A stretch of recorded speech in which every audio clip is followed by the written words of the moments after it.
Hello സുഹൃത്തെ, നമസ്കാരം. ജെഡിസ് current അഫേഴ്സിലേക്ക് സ്വാഗതം. ഇന്ന് ഏപ്രിൽ 3, ഏറ്റവും ലേറ്റസ്റ്റ് ആയിട്ടുള്ള കറണ്ട് അഫേഴ്സുമായി ജെഡിസ് കറണ്ട് അഫേഴ്സ്. നമുക്കറിയാം കറണ്ട് അഫേഴ്സിന്റെ പ്രാധാന്യം എന്താണെന്ന്. എന്നും നമ്മൾ സമയം കണ്ടെത്താൻ ശ്രമിക്കൂ. നമുക്ക് ഓരോ പരീക്ഷകളും എവിടെ നന്നായിട്ട് പെർഫോം ചെയ്യാൻ സാധിക്കും. ഇന്ന് ഏപ്രിൽ 3 നമുക്ക് ഇന്നത്തെ ലേറ്റസ്റ്റ് ആയിട്ടുള്ള കറണ്ട് അഫേഴ്സിലേക്ക് പോകാം. ഒരു ന്യൂസ് ഹെഡിംഗ് ആണ്: Poonam Gupta appointed as RBI deputy governor. Poonam Gupta RBIയുടെ ഡെപ്യൂട്ടി ഗവർണറായി നിയമിതനായി. ഏറ്റവും ലേറ്റസ്റ്റ് ആയിട്ടുള്ള വാർത്തയാണിത്. RBIയിലെ എത്ര ഡെപ്യൂട്ടി ഗവർണേഴ്സ് ആണുള്ളത്? ഇപ്പോഴത്തെ ഗവർണർ ആരാണ്? എത്ര വർഷത്തേക്കാണ് പൂനം ഗുപ്തയെ RBIയുടെ ഡെപ്യൂട്ടി ഗവർണർ ആയിട്ട് നിയമിച്ചിട്ടുള്ളത്? നമുക്ക് കറണ്ട് അഫേഴ്സിന്റെ ഡീറ്റെയിൽസിലേക്ക് പോകാം. RBIയുടെ പുതിയ ഡെപ്യൂട്ടി ഗവർണറായി ആരെയാണ് നിയമിച്ചത്? പൂനം ഗുപ്ത. പൂനം ഗുപ്തയെയാണ് RBIയുടെ പുതിയ ഡെപ്യൂട്ടി ഗവർണർ ആയിട്ട് നിയമിച്ചിട്ടുള്ളത്.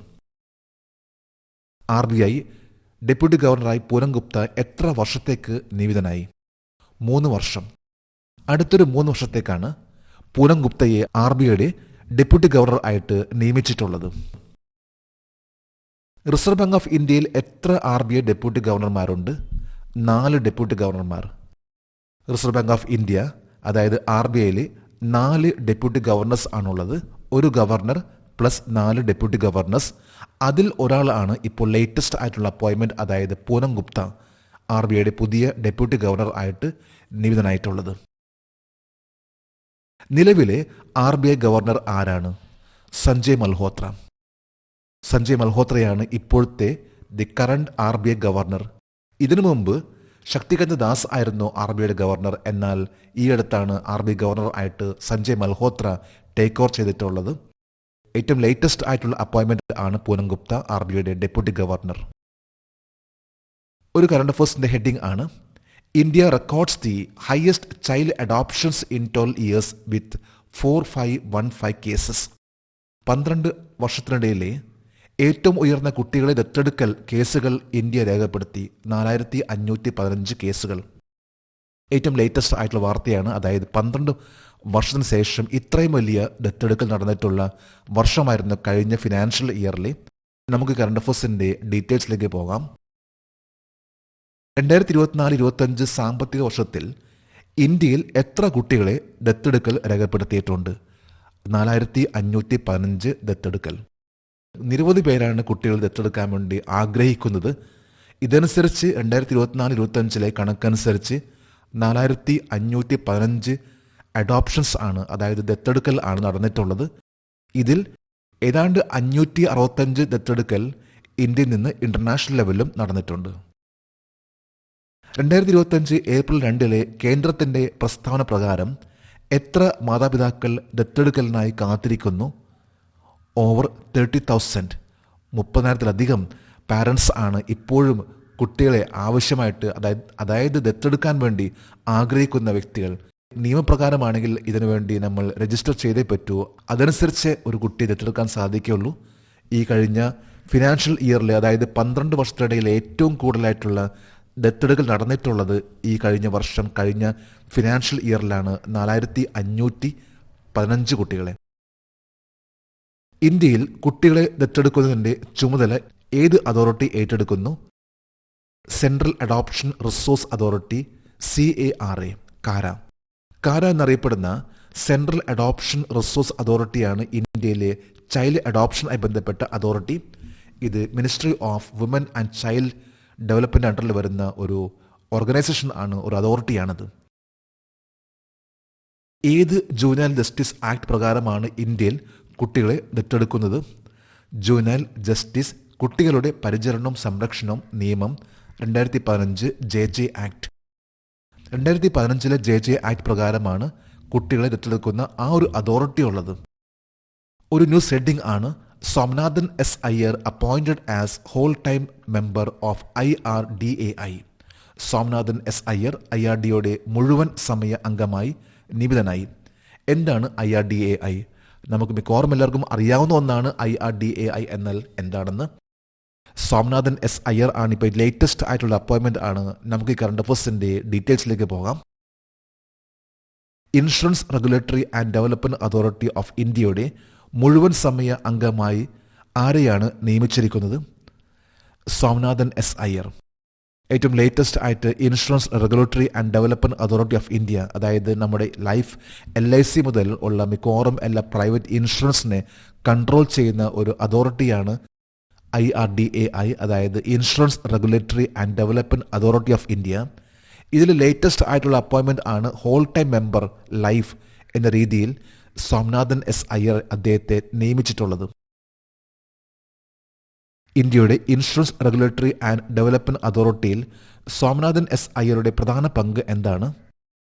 നിയന്ത്രണം, നയവികസനം, വ്യവസായ വളർച്ച എന്നിവയിൽ ശ്രദ്ധ കേന്ദ്രീകരിക്കുക. To focus on regulation, policy development, industry growth. ഇന്ന് കംപ്ലീറ്റ് ആയിട്ടുള്ള കൺട്രോൾ, അതായത് LIC മുതൽ ഉള്ള എല്ലാ ഇൻഷുറൻസ് മേഖലയിലുള്ള ഓരോന്നിൻ്റെയും പുതിയ പുതിയ നിയമങ്ങൾ കൊണ്ടുവരികയും അതിനെ കൂടുതലായിട്ട് ഉയരങ്ങളിലേക്ക് എത്തിക്കുക എന്നതാണ് ഈ ഒരു ചുമതലയാണ് ഇപ്പോൾ അപ്പോയിന്റഡ് ആയിട്ടുള്ള സ്വാമിനാഥൻ എസ് അയ്യർക്കുള്ളത്. To focus on regulation, policy development and industry growth. നിയന്ത്രണം, നയവികസനം, വ്യവസായ വളർച്ച എന്നിവയിൽ ശ്രദ്ധ കേന്ദ്രീകരിക്കുക. ഇന്ത്യയുടെ insurance regulatory and development authority സ്ഥാപിതമായത് ഏത് വർഷത്തിലാണ്? 1999. 1999 IRDA അത് എസ്റ്റാബ്ലിഷ് ആയിട്ടുള്ളത്. ഒരു ന്യൂസ് ഹെഡിംഗ് ആണ് satellite images show damage caused by an earthquake in Myanmar. മ്യാൻമാറിലെ ഭൂകമ്പം മൂലമുണ്ടായ നാശനഷ്ടങ്ങൾ ഉപഗ്രഹ ചിത്രങ്ങൾ കാണിക്കുന്നു. ഏത് സാറ്റലൈറ്റ് ആണ് ഇത്തരത്തിലുള്ള ഏറ്റവും ഹൈ റെസൊല്യൂഷനിലെ ഇമേജസ് എടുത്തിട്ടുള്ളത്? നമുക്ക് കറണ്ട് അഫയേഴ്സിന്റെ ഡീറ്റെയിൽസിലേക്ക് പോകാം. 2025 മാർച്ച് 28 മ്യാൻമാറിൽ ഉണ്ടായ വ്യാപകമായ നാശനഷ്ടങ്ങൾ മൂലമുണ്ടായ ഭൂകമ്പത്തിന്റെ ചിത്രങ്ങൾ ഇന്ത്യയുടെ ഏത് ഉപഗ്രഹം പകർത്തി? കാർട്ടോസാറ്റ് 3. ഇന്ത്യയുടെ ISROന്റെ ഒരു ഉപഗ്രഹമാണ് കാർട്ടോസാറ്റ്. കാർട്ടോസാറ്റ് 3 എന്ന ആ ഉപഗ്രഹമാണ് ഈ കഴിഞ്ഞ മാർച്ച് 28 മ്യാൻമാറിൽ നടന്നിട്ടുള്ള ആ ഒരു ഭൂകമ്പത്തിന്റെ ചിത്രങ്ങൾ പകർത്തിയിട്ടുള്ളത്. അത്ര ഹൈ റെസൊല്യൂഷനിലെ ചിത്രങ്ങളാണ് മ്യാൻമാറിലെ ആ ഒരു എർത്ത്ക്വേക്ക്, അതായത് ആ ഭൂകമ്പത്തിൽ ഉണ്ടായിട്ടുള്ള നാശനഷ്ടങ്ങളെക്കുറിച്ചുള്ള കൃത്യമായിട്ടുള്ള ഫോട്ടോഗ്രാഫ്സ് എടുത്തിട്ടുള്ളത്. കാർട്ടോസാറ്റ് 3 ഇത് ISROന്റെ ഒരു ഉപഗ്രഹമാണ്. 2025 മാർച്ച് 28 മ്യാൻമാറിൽ നിന്ന് ISRO കാർട്ടോസാറ്റ് 3 പകർത്തിയ വിനാശകരമായ ഭൂകമ്പത്തിന്റെ പ്രധാന ചിത്രങ്ങൾ ഏതൊക്കെയാണ്? ഇറവാഡി നദി, മണ്ടാലെ യൂണിവേഴ്സിറ്റി, ആനന്ദ പഗോഡ. മ്യാൻമാറിലെ വളരെ പ്രധാനപ്പെട്ട ഒരു നദിയാണ് ഇറാവഡി റിവർ. അതേപോലെ തന്നെ മണ്ടാല യൂണിവേഴ്സിറ്റി, ആനന്ദ പഗോഡ എന്നിവയുടെയൊക്കെ ചിത്രങ്ങൾ അതും കൃത്യമായിട്ട് തന്നെ എടുക്കാൻ സാധിച്ചു കാർട്ടോസാറ്റ് 3ക്ക്. മ്യാൻമാറിൽ ഉണ്ടായ വ്യാപകമായ നാശനഷ്ടങ്ങൾ മൂലമുണ്ടായ ഭൂകമ്പത്തിന്റെ ചിത്രങ്ങൾ കാർട്ടോസാറ്റ് 3 എടുത്തത് ഏത് ഉയരത്തിൽ നിന്നാണ്? 500 കിലോമീറ്റർ ഓൾട്ടിറ്റ്യൂഡ്. 500 കിലോമീറ്റർ ഉയരത്തിൽ. 500 കിലോമീറ്റർ ഉയരത്തിലുള്ള ISROന്റെ കാർട്ടോസാറ്റ് 3 എന്ന ആ ഒരു ഉപഗ്രഹമാണ് കൃത്യമായിട്ട് മ്യാൻമാറിലെ ആ ഒരു ഭൂകമ്പത്തിൽ ഉണ്ടായിട്ടുള്ള നാശനഷ്ടങ്ങൾ, പ്രത്യേകിച്ച് പറയുമ്പോൾ പല ഏരിയയിലെ കൃത്യമായിട്ടുള്ള ഫോട്ടോസ് എടുക്കാൻ സഹായിച്ചിട്ടുള്ള ഒരു ഉപഗ്രഹമാണ് കാർട്ടോസാറ്റ്. ഇത് 500 കിലോമീറ്റർ മുകളിലുള്ള, അതായത് 500 കിലോമീറ്റർ ഓൾട്ടിറ്റ്യൂഡിൽ വെച്ച് എടുത്തിട്ടുള്ള ഫോട്ടോസ് ആണ്. ഒരു ന്യൂസ് ഹെഡിംഗ് ആണ് Kumbakonam betel leaf and Thovalai flower garland receive GI tag. Kumbakonam വെറ്റിലയ്ക്കും തൊവാലെ പൂമാലയ്ക്കും GI ടാഗ് ലഭിച്ചു. ഒരു GI ടാഗ് ബന്ധപ്പെട്ട് കറണ്ട് അഫയേഴ്സ് ആണ്. നമുക്ക് ഈ കറണ്ട് അഫയേഴ്സിന്റെ ഡീറ്റെയിൽസിലേക്ക് പോകാം. ഇന്ത്യ സർക്കാരിൽ നിന്ന് GI ടാഗ് ലഭിച്ച തഞ്ചാവൂരിലെ വെറ്റിലയുടെ പേരെന്താണ്? കുംഭകോണം വെറ്റില. തഞ്ചാവൂരിലെ വളരെ ഫേമസ് ആയിട്ടുള്ള ഒരു വെറ്റിലയാണ് കുംഭകോണം വെറ്റില. ഇതിനാണിപ്പോൾ GI ടാഗ് ലഭിച്ചിട്ടുള്ളത്, അതായത് ജോഗ്രഫിക്കൽ ഇൻഡിക്കേഷൻ ലഭിച്ചിട്ടുള്ളത്. ഇന്നിപ്പോൾ തമിഴ്നാട്ടിൽ ഏതാണ്ട് 62 പ്രൊഡക്ട്സിനാണ് GI ടാഗ് ലഭിച്ചിട്ടുള്ളത്. ഇതിലെ ലേറ്റസ്റ്റ് ആയിട്ടുള്ള ഒരു GI ടാഗ് ലഭിച്ചിട്ടുള്ള ഒന്നാണ് കുംഭകോണം വെറ്റില. ഇന്ത്യയുടെ GI ടാഗ് ഉൽപ്പന്നമായ തൊവാലൈ പുഷ്പമാല ഇന്ത്യയിലെ ഏത് സ്ഥലത്തു നിന്നുള്ള അറിയപ്പെടുന്ന ഉൽപ്പന്നം? കന്യാകുമാരി. 2 പ്രൊഡക്ട്സിനാണ് ഇപ്പോൾ ഏറ്റവും ലേറ്റസ്റ്റ് ആയിട്ട് തമിഴ്നാട്ടിലെ GI ടാഗ് ലഭിച്ചിട്ടുള്ളത്. ഒന്ന് കുംഭകോണം വെറ്റിലയ്ക്കും മറ്റൊന്ന് കന്യാകുമാരിയിലെ തുവേളൈ പുഷ്പമാലയ്ക്കാണ്. GI ടാഗ് എന്ന് പറഞ്ഞാൽ ഏതെങ്കിലും ഒരു പ്രത്യേക സ്ഥലത്ത് ആ ഒരു സ്ഥലത്തിൻ്റെ തനതായിട്ടുള്ള ഒരു പ്രൊഡക്റ്റ് അല്ലെങ്കിൽ അവിടെ ഉൽപ്പാദിപ്പിക്കുന്ന പ്രൊഡക്റ്റ് അതിന് ലഭിക്കുന്ന ഒന്നാണ് ജി ഐ ടാഗ്. ഇന്ത്യ തന്നെ, കേരളത്തിൽ തന്നെ പറയുമ്പോൾ പല പ്രൊഡക്ട്സിനും ജി ഐ ടാഗ് ലഭിച്ചിട്ടുണ്ട്. അതിൽ ഒന്നെന്ന് പറഞ്ഞാൽ ആറന്മുള കണ്ണാടിയാണ്, കൊടുങ്ങല്ലൂരിലെ പൊട്ടുവെള്ളരിയാണ്. ഇതെല്ലാം തന്നെ പറയുമ്പോൾ ജി ഐ ടാഗ് ലഭിച്ചിട്ടുള്ള ചില പ്രൊഡക്ട്സ് ആണത്. ഇന്നത്തെ കറണ്ട് അഫയേഴ്സിലെ ലാസ്റ്റ് ഹെഡിങ് ഒരു സ്പോർട്സ് ഹെഡിങ് ആണ്. Indian equestrian Niharika Singhania clinches gold at അഷൽഹോഫ് CSI ലെയർ. അസൽഹോക്ക് CSI ലെയറിൽ ഇന്ത്യൻ കുതിരസവാരിക്കാരി നിഹാരിക സിംഘാനിയ സ്വർണം നേടി. കുതിരസവാരിക്ക് പറയുന്നതാണ് ഇക്വസ്ട്രിയൻ. ഇതനുസരിച്ച് ഇന്ത്യയിലെ പ്രൊഫഷണൽ താരമാണ് നിഹാരിക സിംഘാനിയ. നമുക്ക് കറണ്ട് അഫയേഴ്സിന്റെ ഡീറ്റെയിൽസിലേക്ക് പോകാം.